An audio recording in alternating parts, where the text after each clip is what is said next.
কিন্তু আল্লাহর নবীর জামানাতে টাকা ছিল না, মুদ্রা ছিল না, ছিল তো অনেক আগ থেকেই মুদ্রার প্রচলন ছিল আল্লাহর পৃথিবীতে। কাজেই এটা খাদ্যদ্রব্য দিয়ে দেওয়ার চেষ্টা করবেন, করার জন্য আত্মাটাকে পবিত্র করার জন্য, আমার সিয়ামটা যাতে পরিপূর্ণ হয়, এই জন্য আমরা যাকাতুল ফিতরটা দিয়ে থাকি। আল্লাহর নবীর হাদিস আবু সাঈদ খুদরী রাদিয়াল্লাহু তাআলা আনহু থেকে বর্ণিত, তিনি বলেন, এটা বুখারী শরীফের 1506 নম্বর হাদিস। তিনি বলেন, কুন্না নুখরিজু যাকাতাল ফিতরি সাআম মিন তাআমিন আও সাআম মিন শাইরিন আও সাআম মিন তামরিন আও সাআম মিন আকিজিন আও সাআম মিন জাবিবিন।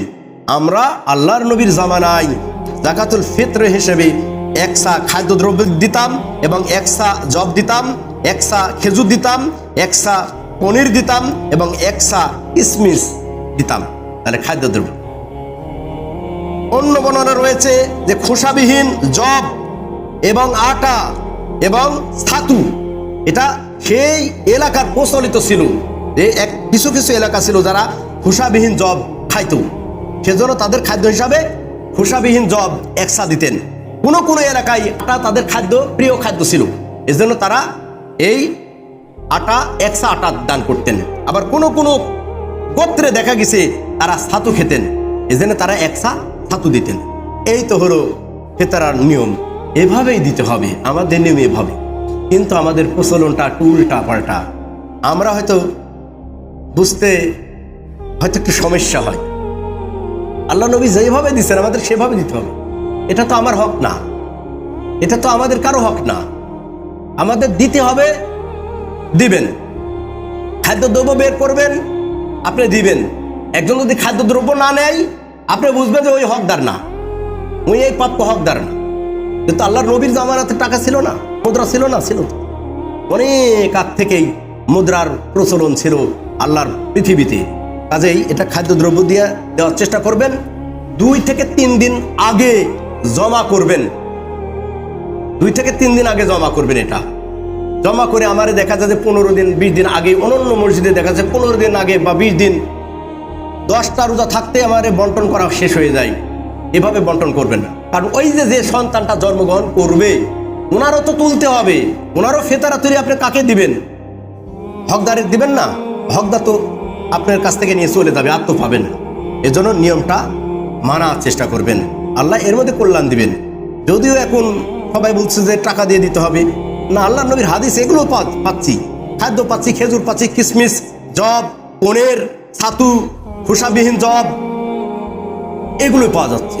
আমরা চেষ্টা করব, কারণ এটা তাদের খাদ্য, তাদের কাছে পৌঁছে দেব। এবং কারা পাবে এই খাদ্যটা, কারা পাবে? আল্লাহ পাক পবিত্র আর কোরআনুল কারিমের সূরা তওবার 60 নম্বর আয়াতে আল্লাহ ক্লিয়ার করে দিয়েছেন।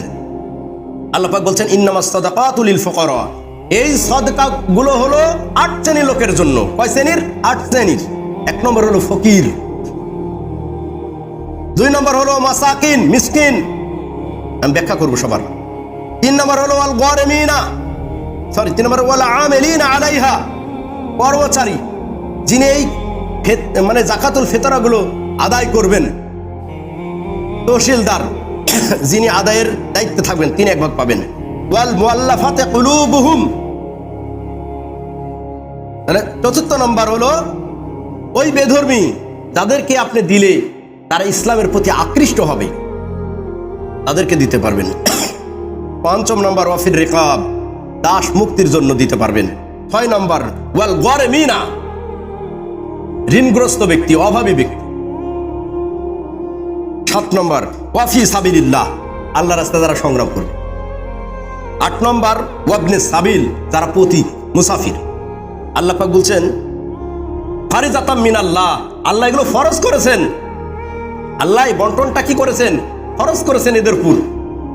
ওয়াল্লাহু আলিমুন হাকিম, আর আল্লাহ হলেন এক বিচারক, মহাবিচারক এবং অভিজ্ঞ। আল্লাহ হলেন মহা অভিজ্ঞ এবং বিচারক। তাহলে এই 8 শ্রেণীর লোককে আমরা যাকাতুল ফিতর, ফিতরা এগুলো দিতে পারবো, সদকাগুলো দিতে পারবো।